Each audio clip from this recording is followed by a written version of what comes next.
Hey guys, good morning. So right now I'm recording in the morning, so my voice is a little bit more groggy in the morning. But this is the TLM 102, and I want to do a more extensive shootout with the Neatworker B2. And you're gonna ask why the Neatworker B2? Well, about yesterday, it took me a long time. It took me a really long time. I did a shootout of 25 different microphones, and what I found was actually the Neatworker B2.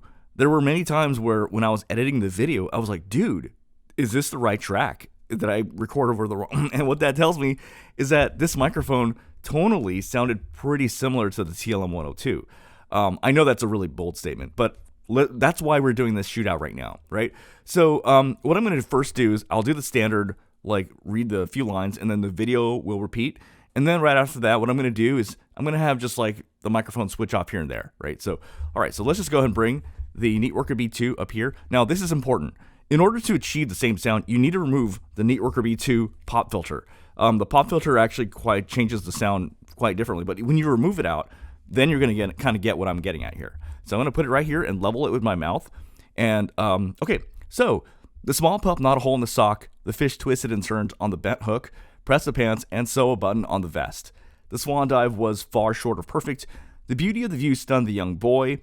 Two blue fish swam in a tank. Her purse was full of useless trash.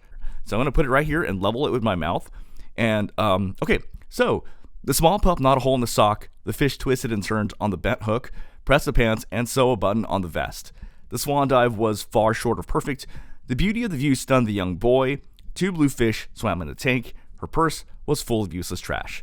Okay, so right now, the whole time, both of these microphones are here. I actually had some time this morning to go through the tracks more closely. What I found is, no, they're not identical. However, what I can say is two things, and I actually don't think I'm wrong on this. The Neatworker B2 has a little bit more low end compared to the, especially when I come up about this close, compared to the TLM 102. But I actually honestly believe, and I know this is a hot take, if I was using the TLM 102 for an audition, and then I swapped for the Neatworker B2, most directors, most people, I would say 95% of the people wouldn't be able to tell. They would be like, oh, that's just like, that's just a different time of day, but the microphones sound almost identical. And I'm going to even show you right now that even in this shootout, they're really similar. It's just that this has actually two things. It has a little bit more low end, but it also has a slightly more synthetic sound to it compared to the TLM 102. The TLM 102 kind of sounds a little bit more natural. But dude, this is like a $740 price difference because this microphone often goes for pre-tariff was going around $60. So for something to perform and almost sound tonally compared to the TLM 102,